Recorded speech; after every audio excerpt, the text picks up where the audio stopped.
नमस्कार मित्रांनो, लक्ष्मीच्या पावलांनी या मालिकेच्या पुढील काही भागांमध्ये आपल्याला धमाकेदार असा एक ट्विस्ट बघायला मिळणार आहे. ते म्हणजे आपल्याला आधीपासूनच माहिती आहे की सोहमचं अनामिकाशी लग्न होण्यापूर्वी काजलवर प्रेम होतं. शिवाय काजलचंही तेच होतं, म्हणजे त्या दोघांचंही एकमेकांवर प्रेम होतं. तरी सुद्धा त्यांचं लग्न काही मात्र होऊ शकत नाही, म्हणजेच होऊ शकलं नाही. तेव्हा सोहमचं लग्न अनामिका सोबत झालेलं असतं. अनामिका सोबत लग्न करताना मोठ्या थाटामध्ये सोहम म्हणालेला असतो की मी अनामिकाशी लग्न करतोय. तेव्हा तिच्या आयुष्यात घडलेल्या आतापर्यंतच्या जितक्या काही गोष्टी असतील किंवा जो काही तिचा पास्ट असेल तो सगळा तिने मला सांगितलाय. तिचा भूतकाळ, ज्यात जे जे काही झालेलं आहे त्या सगळ्याची कल्पना मला तिने दिलेली आहे आणि मी अनामिकाला तिच्या भूतकाळासह स्वीकार करतोय. तिच्या भूतकाळात घडलेल्या ज्या काही गोष्टी असतील त्याचा परिणाम मी वर्तमानावर करून घेणार नाहीये. तेव्हा माझा प्रेझेंट मला जुन्या गोष्टींमुळे खराब करायचा नसल्या कारणाने ती जशी आहे, तिचं जे काही आहे त्याच्यासह मी तिला एक्सेप्ट करतोय, असं सोहम सगळ्यांना त्यावेळी सांगत असतो. म्हणजेच त्याला अनामिका त्यावेळी मनापासून स्वीकार असते. पण अनामिका सोहम सोबत फक्त सूड घेण्यासाठी लग्न करत असते. हे आपल्याला सुरुवातीला तर नाही, पण नंतरच्या काही भागात कळलं. अनामिकाचा एकच उद्देश असतो की सोहमने कॉलेजमध्ये जे काही तिच्यासोबत केलं किंवा जे काही झालं होतं त्याचा धडा ती त्याला आता लग्नानंतरून शिकवणार. तिचा असा निर्धार असतो की याला व्यसनाधीन करून, म्हणजे मद्यपानाच्या आहारी नेऊन याचं आयुष्य पूर्णपणे खराब करून टाकायचं. याला घरच्यांच्या नजरेतून पूर्णपणे उतरवून टाकायचं.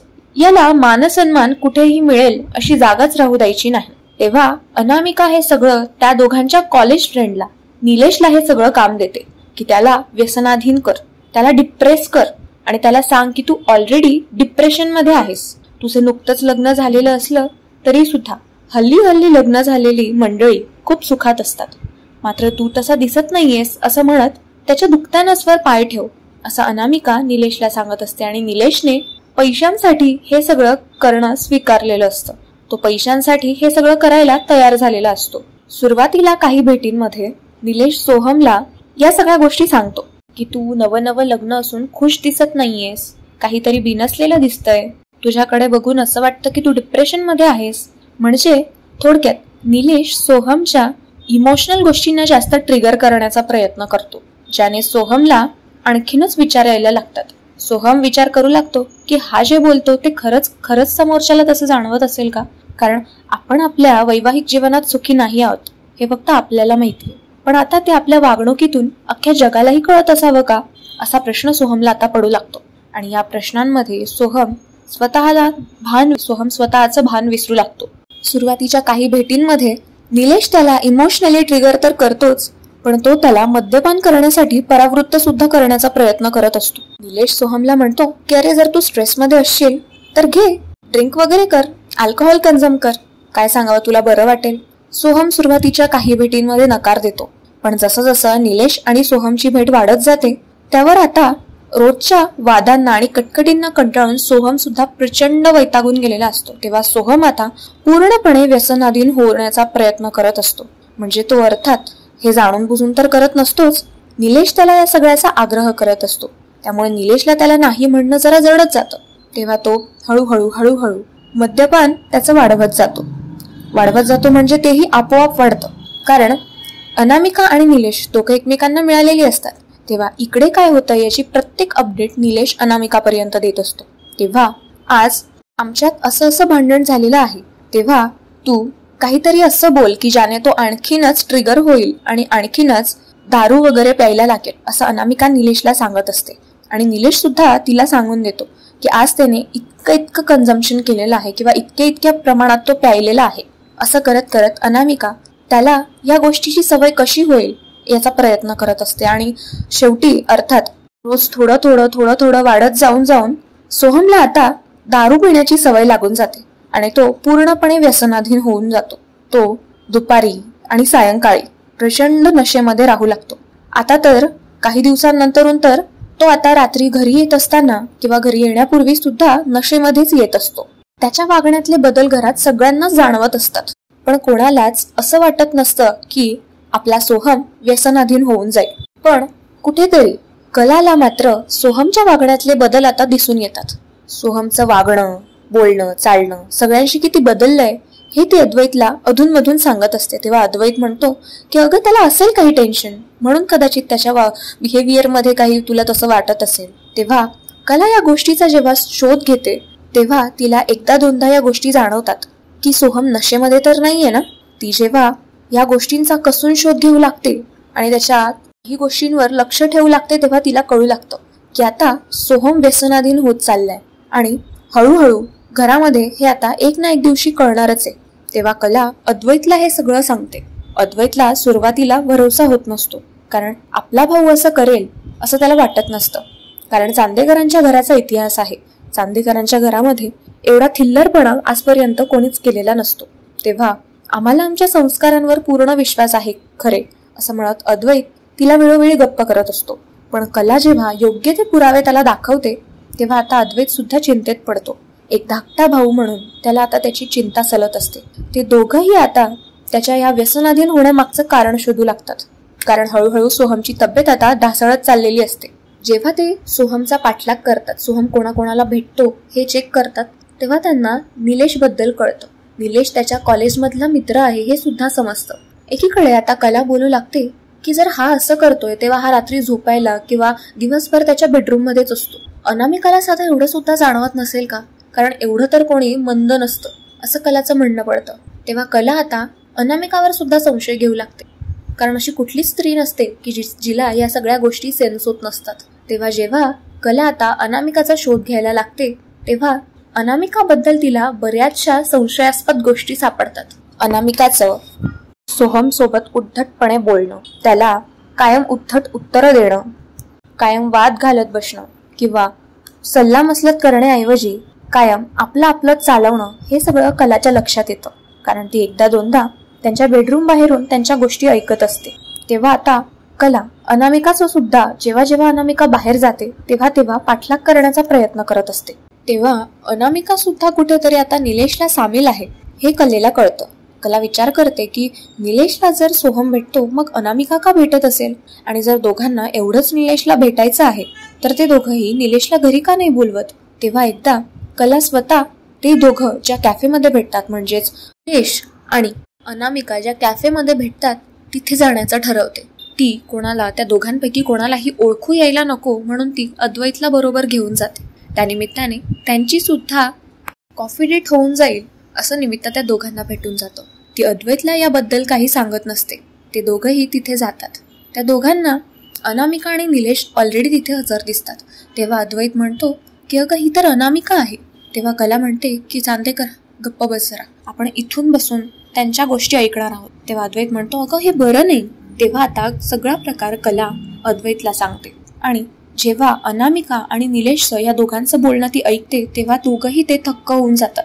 अनामिका निलेशला म्हणत असते की अरे ही तर सुरुवात आहे, खरं उद्ध्वस्त तर मी तेव्हा करेन जेव्हा व्यसनाच्या आहारी जाऊन सोहम घरामध्ये तमाशे करायला सुरुवात करेल. मी त्याला असंच सोडणार नाहीये. त्याला बिचारायला तर हेही माहित नाहीये की मी या घरामध्ये म्हणजे त्या चांदेकरांच्या घरामध्ये त्याचं सुख हरपून घ्यायला आलेली आहे, त्याचा सूड घ्यायला आलेली आहे. तेव्हा निलेश म्हणतो की तू पेमेंटचं रेग्युलर बघ, मी तुझं काम रेग्युलर बघेल.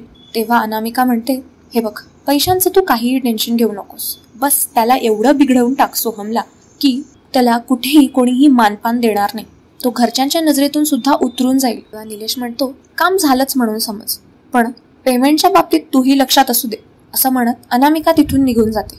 कला अद्वैत ह्या सगळ्या गोष्टी ऐकतात, पण ऐन वेळेवर ते दोघंही ब्लँक होऊन जातात हे एवढं सगळं बघून. पण एकीकडे कलेने मोठ्या हुशारीने आपल्या मोबाईलची रेकॉर्डिंग चालू करून दिलेली असते. रेकॉर्डिंग म्हणजेच ती त्यांचं बोलणं व्हिडिओ शूट करत असते. व्हिडिओ शूट झाल्यानंतरून म्हणजेच अनामिका निघून जाते तेव्हा ती व्हिडिओ शूट थांबवते आणि अद्वैत म्हणतो की खरे तुला नाही वाटत का की हे सगळं खूप भयंकर आहे, या समस्यावर खूप मोठा परिणाम होणार आहे. तेव्हा कला म्हणते की हो चांदेकर खरं आहे तुझं. पण अद्वैत म्हणतो की अगं हे आता घरात आपण सिद्ध कसं करणार आहोत. तेव्हा कला म्हणते की तू त्याची चिंता नको करूस, मी त्याची सगळी सेटिंग केली आहे. यावर अद्वैत म्हणतो ते कसं. कला म्हणते की हे बघ हा व्हिडिओ.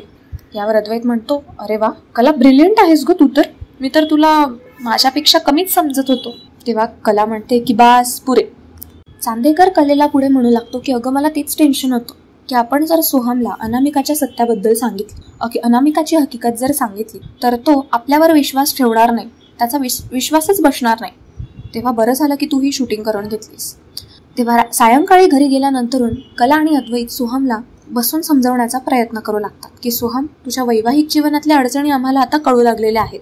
तेव्हा जे काही होतंय किंवा जे काही चाललंय ते आम्हाला सांग. यावर सोहम म्हणतो की हा माझा संसार आहे, तुम्ही दोघं कशाला नाक खुपसत बसताय? काहीही नाही झालंय दादा.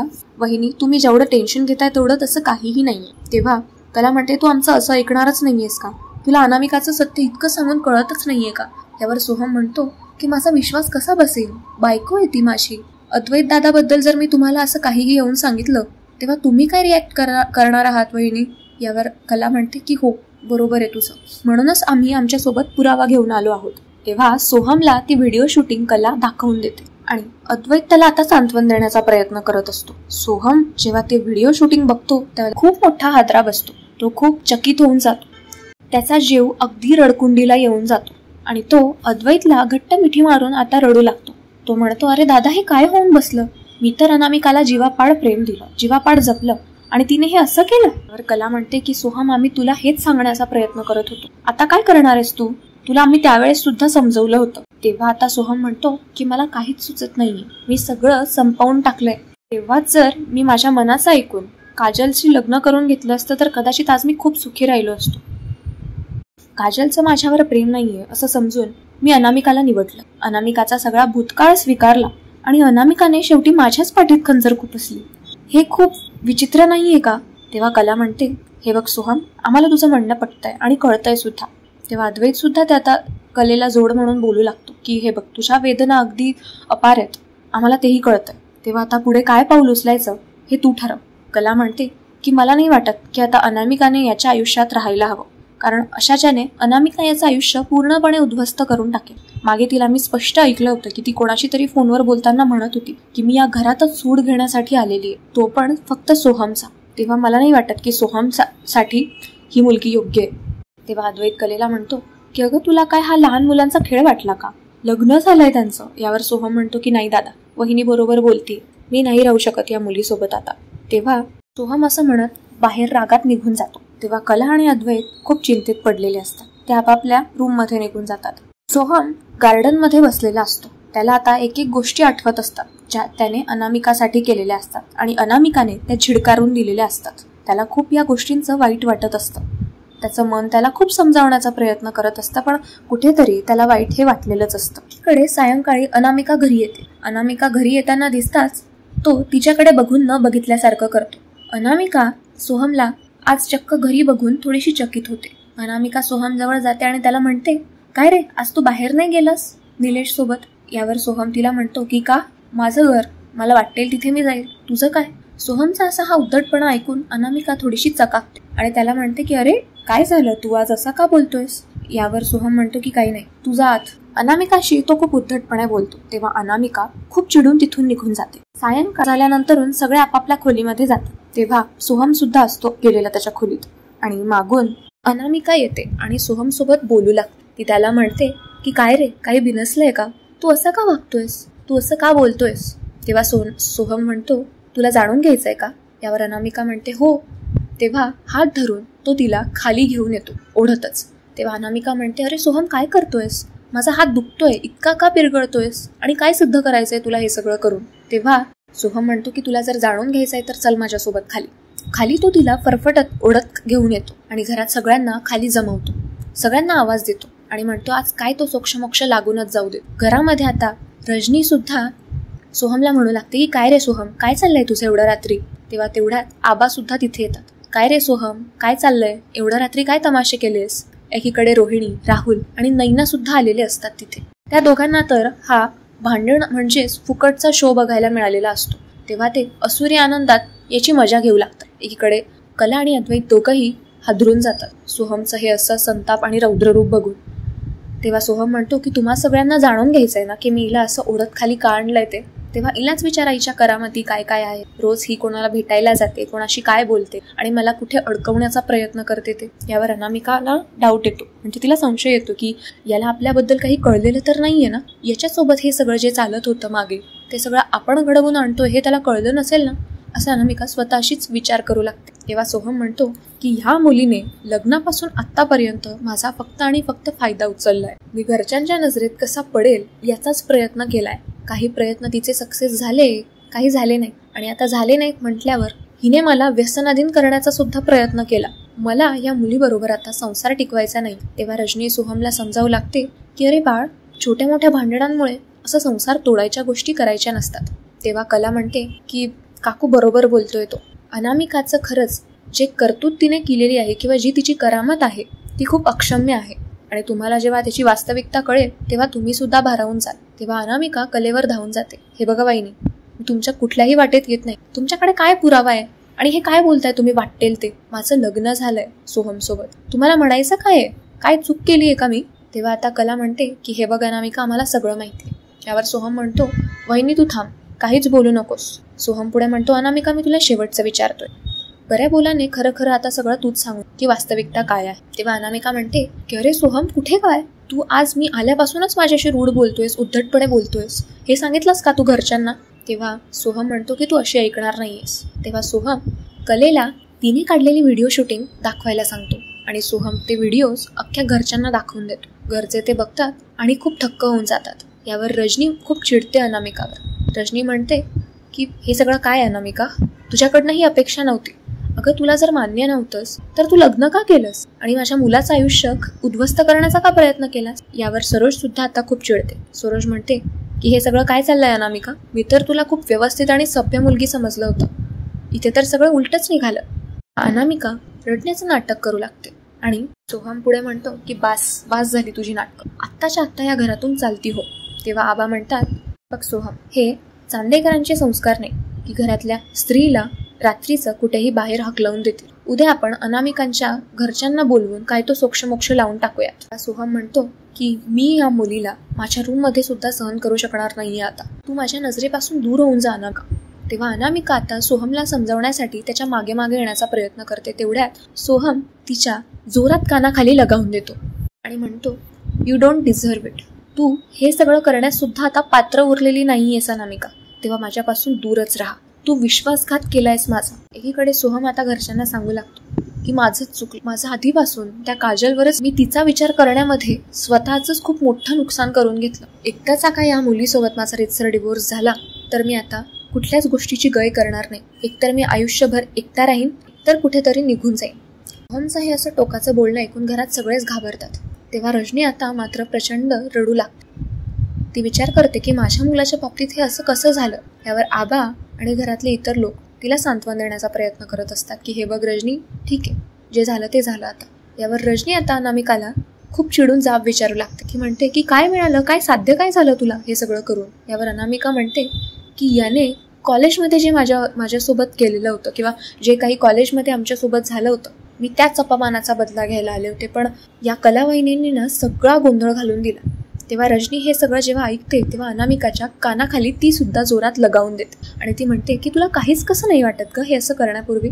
माझ्या मुलाने मोठ्या मनाने तुझा भूतकाळ सुद्धा स्वीकारलेला होता आणि तू अशी वागलीस? नाही, ते काही नाही. ह्या मुलीची हकालपट्टी या घरातून झालीच पाहिजे आबासाहेब, असं रजनी आता आबासाहेबांना. आबा सुद्धा अनामिकावर प्रचंड चिडतात. तेव्हा आबा आता दुसऱ्या दिवशी अनामिकाच्या घरच्यांना बोलवून रितसर डिवोर्स फाईल करण्याची गोष्ट पक्की करू लागतात. कला आणि अद्वैतला काय बोलावं हे सुचत नसतं. सोहम रडत रडत आपापल्या खोलीत निघून जातो आणि सगळेच आता आपापल्या खोलीत निघू लागतात. तेव्हा अनामिका एकटीच हॉलमध्ये असते. सोहम अनामिकाला बजावून गेलेला असतो, तू जर माझ्या खोलीमध्ये आली जरीस तरी मी तुझी जराही गय करणार. एकीकडे रजनी आता कलेला भेटायला तिच्या रूममध्ये जाऊ लागते. रूममध्ये गेल्यानंतर रजनी म्हणते की अगं कला, तुला हे जेव्हा कळलं तेव्हा मला का नाही सांगितलंस? यावर कला म्हणते की अहो काकू, मला नाही वाटलं योग्य ते, आम्ही सोहमलाच कसं तरी ही गोष्ट पटवून दिली. तेव्हा रजनी म्हणते की अगं आता याचा संसार उद्ध्वस्त होऊन जाणार आहे. एका आईला आपल्या मुलाचा असा उद्ध्वस्त झालेला संसार कधीही बघवत नसतो. यावर कला म्हणते की काकू, मी समजू शकते तुमचं दुःख. तेव्हा रजनी पुढे म्हणते की तुझी हरकत नसेल तर उद्या तुझ्या आईला बोलवून घे, मला तुझ्या आईशी जरा बोलायचं आहे. तेव्हा कला म्हणते हो काकू, नक्कीच, पण कशा संदर्भात? तेव्हा रजनी म्हणते की मला काजल संदर्भात तुझ्या आईशी जरा काही बोलायचं आहे. तेव्हा कला पुढे काही विचारेल तोवर रजनी म्हणते की माझा निरोप तुझ्या आईला तेवढा दे, असं म्हणत रजनी तिथून ताबडतोब निघून जाते.